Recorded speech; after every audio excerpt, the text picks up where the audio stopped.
సుమన్ టీవీలో మీ personal and business promotions కోసం కింది నెంబర్కి కాంటాక్ట్ చేయండి. నమస్తే, నేను మీ వెంకట్ గన్ని. మీరు చూస్తున్నారు Indians largest digital TV network Suman TV. చాలామంది మగవాళ్ళు సైకిల్ మీద లేకపోతే చిన్న చిన్న బళ్ళ మీద వాళ్ళ జీవనాధారం కోసం టిఫిన్స్, స్నాక్స్ ఇవన్నీ కూడా అమ్ముతూ ఉంటారు. కాకపోతే కోటగుమ్మం సెంటర్, రాజమండ్రిలో కోటగుమ్మం సెంటర్ ఏదైతే ఉందో ఈ సెంటర్లో ఒక మహిళ స్టాండర్డ్గా ఒక షాప్ దగ్గర ఉండి టిఫిన్స్ చేయడం, సప్లై చేయడం వేరు. ఈవిడ మాత్రం టీవీఎస్ ఎక్సెల్ మీద రోజు ఇక్కడికి రావడం, ఈ చుట్టుపక్కల షాపులందరికీ కూడా, షాపుల్లో ఉన్న వాళ్ళందరికీ కూడా టిఫిన్స్ అయితే అందించడం. ఈ మొబైల్ టిఫిన్స్ అసలు ఆవిడికి జీవనాధారంగా ఎందుకు అయ్యిందో ఆవిడ మాటలోనే అడిగి తెలుసుకున్నాం.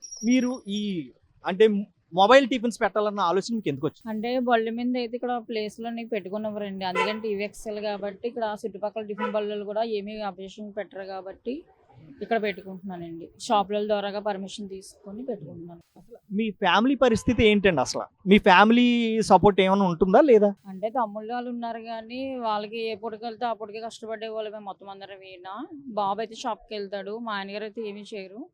మేము కష్టపడి ఇంట్లోని ఇంటి బిల్లు, కరెంట్ బిల్లు మొత్తం మేమే కట్టుకోవాలండి.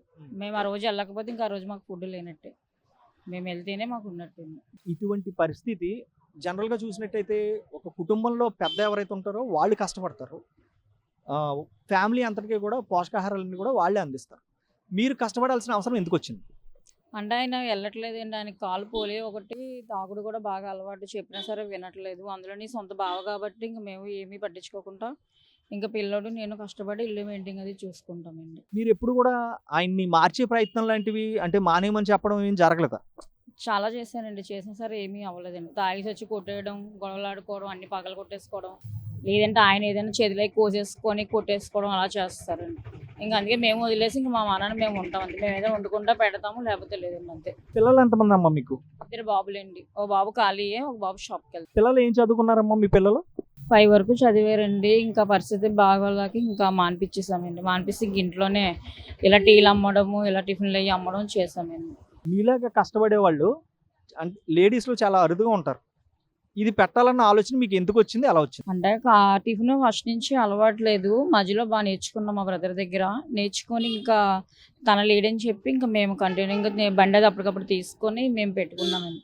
ఇంచుమించు ఇక్కడ మేము పెట్టి 7 సంవత్సరాల నుంచి పెడుతున్నామండి ఇదే సెంటర్లో. మీ పిల్లల్ని చదివించే ఆర్థిక స్తోమత లేక మీరు చదివించలేకపోయాను అంటున్నారు. ఒకవేళ అంటే మీ బాబులకి ఎన్నేళ్ళమ్మా? ఇప్పుడు బాబుకి 21 అండి, చిన్న బాబుకి ఏమో 18 సంవత్సరాలు అండి. ఒకవేళ గవర్నమెంట్ కనుక మీకు ఏమైనా సహాయం చేయాలనుకుంటే మీరు గవర్నమెంట్ నుంచి ఏమన్నా కోరుకుంటున్నారా? అంటే ఇలాంటిది టిఫిన్ వ్యాపారమే పెట్టుకుందాం అనుకుంటున్నాను. అప్పుడు కూడా మొబైల్ క్యాంటీన్ లాంటిదేనా, లేకపోతే ఉంటే షాప్ లాంటిది ఏమైనా పెట్టుకుంటాం, లేదంటే మొబైల్ క్యాంటీన్ లాంటిది ఏదైనా చూసుకుంటాం. మొబైల్ క్యాంటీన్ డబ్బులు ఇస్తే మొబైల్ క్యాంటీన్ అనే కాకుండా, లేకపోతే స్టాండర్డ్ షాప్ అనే కాకుండా ఇంకా ఏమన్నా చేసుకోవాలని ఉందా మీకు? అంది లేకుండా వెళ్ళిపోకూడదు. ఇచ్చిన దాంట్లోనే సర్దుకొని మనం మట్టుకు ఫస్ట్ నుంచి కష్టపడుతున్నాం కాబట్టి వాళ్ళు ఇచ్చిన దాంట్లో కూడా మనం కొంచెం కష్టపడాలి తప్ప అంత మించి మనం ఆశించకూడదు ఏదైనా. అంతేనండి.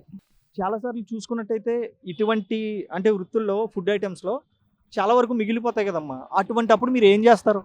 వెళ్ళిపోతే ఎవరైనా లేని వాళ్ళు ఎవరైనా ఉంటే వాళ్ళకి ఇచ్చేసి మేము వెళ్ళిపోతామండి. అక్కడ కూడా వాళ్ళు లేకపోతే ఇంకా అవి మేము తింటాం కానీ వేస్ట్ చేసి పడేయం.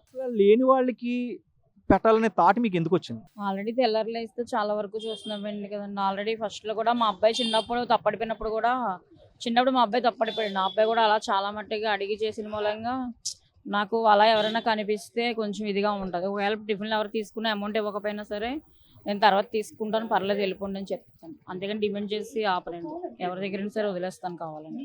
ఇంత ఉదార స్వభావం ఉన్న మీకు అటువంటి కష్టాలు వచ్చినాయి అంటే మీకు ఎప్పుడైనా ఏమన్నా అనిపించిందా, ఏంటి ఇలాగ అయిపోతుంది లైఫ్, ఎందుకని? హార్ట్ కంప్లైంట్ ఉంది నాకు ఆల్రెడీ. హార్ట్ కంప్లైంట్ అంటే ఎప్పుడు వచ్చిందమ్మా ఈ హార్ట్ కంప్లైంట్ మీకు? 2 సంవత్సరాలు అవుతుందండి. బొల్లేని హాస్పిటల్లో ట్రీట్మెంట్ చేస్తారు ఆర్ఎస్సీ కార్డు ద్వారాగా. కానీ ఇప్పుడు టెన్షన్గా ఏమైనా ఇదిగా పడకూడదండి.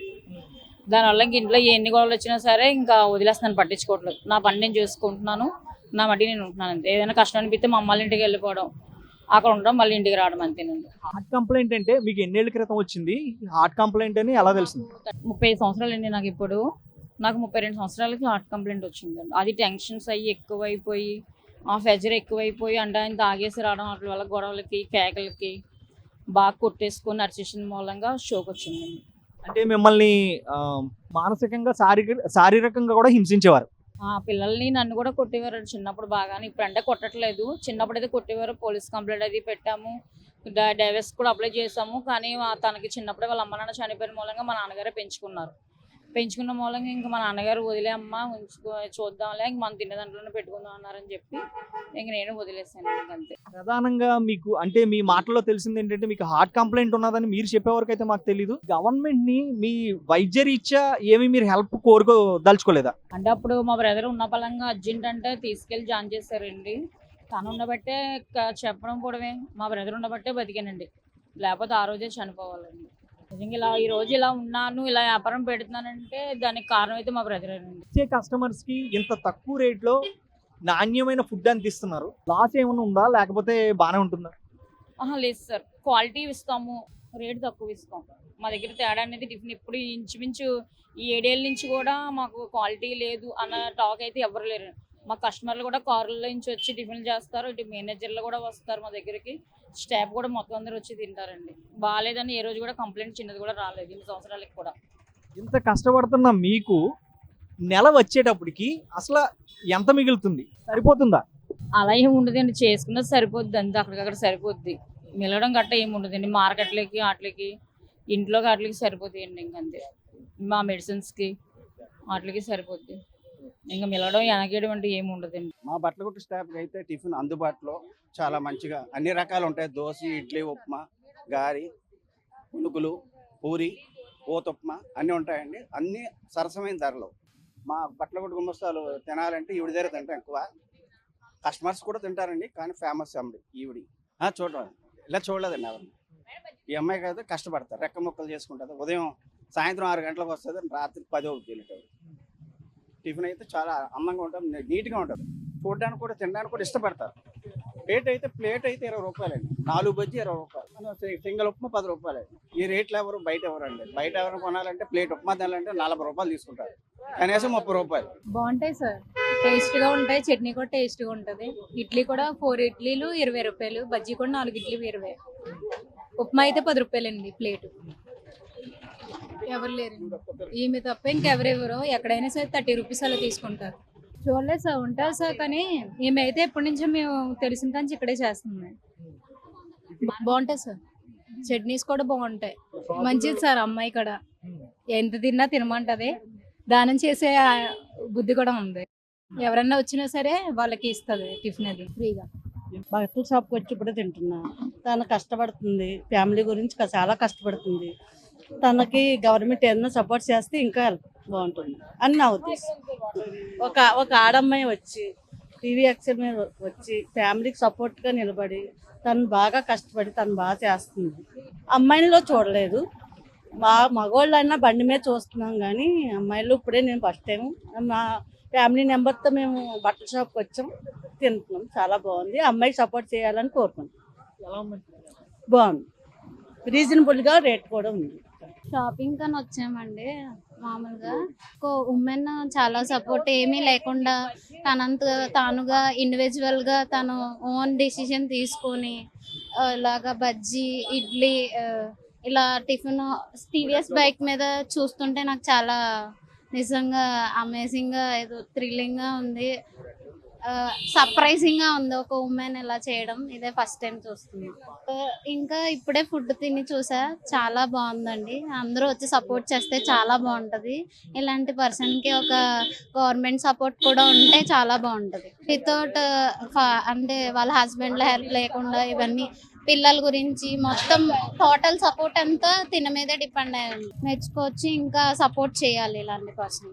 టిఫిన్ చాలా బాగుంటుందండి. ఇది దగ్గర టిఫిన్, మైసూర్ బజ్జీ అన్ని అలా ఐటమ్స్ అని ఉంటాయండి. దగ్గర క్వాలిటీ బాగా నచ్చుతుందండి. కానీ ఏంటంటే కొద్దిగా ఆవిడ సంవత్సరం కష్టపడుతుంది, కానీ కొద్దిగా ఇబ్బందుల్లో పడుతుందండి. కొద్దిగా ఏదైనా కొద్దిగా సెంటర్ మనకు గవర్నమెంట్ పేపర్ కానీ ఏదైనా అవకాశం ఇస్తే కొద్దిగా ఏదైనా సహకారంతో అవకాశం ఉందో చూడండి.